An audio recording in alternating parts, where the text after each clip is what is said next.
आपण माने बहुत समय शुणी कि पढ़ी कि गछ लोक मानकर उपकार करिथाए। गछ ठारू आमे बहुत जिनस पाई थाउ। किंतु आज ये कहानी रे मु आपन को एमिति किछि कहबाक जाउछि आपण सुनि के शॉक हे जिवे कि गोटे गछ केमिति लोक मानकर जीवन ने जाउथला। आउ हां कहा ऊपर पड़िबा द्वारा नुहे, या पछरे किछि अलगा ही कहानी रहिछि।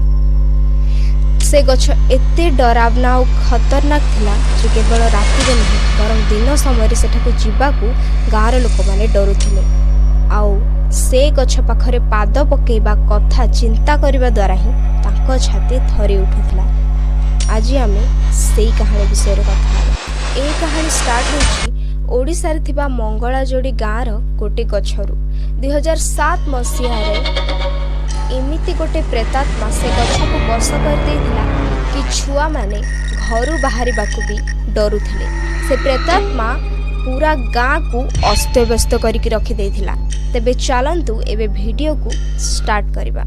Hello guys, welcome back to my YouTube channel Neeru's mysterious world.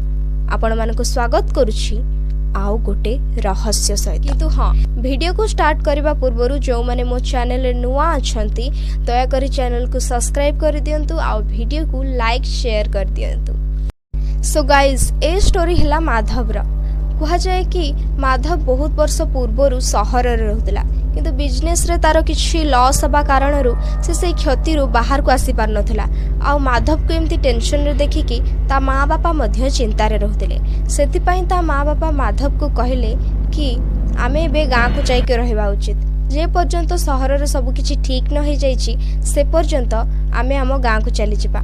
आ माधव को भी से समय ता माँ बापा कथा ठीक लगिला, कारण ए परिस्थिति रे सहर रे चलिबा बहुत कष्टकर।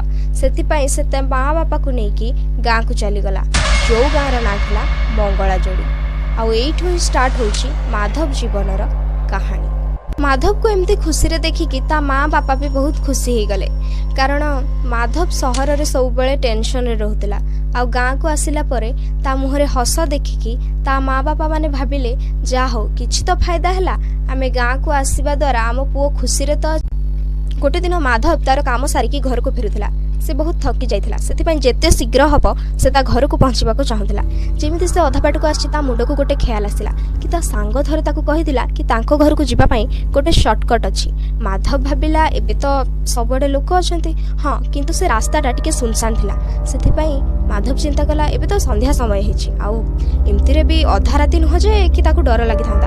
आउ बहुत पाख बोली ता सांग कहउतिला। सेति से डिसाइड कला कि से सही रास्ता रे जिबा। आउ जेमिति से सही रास्ता रे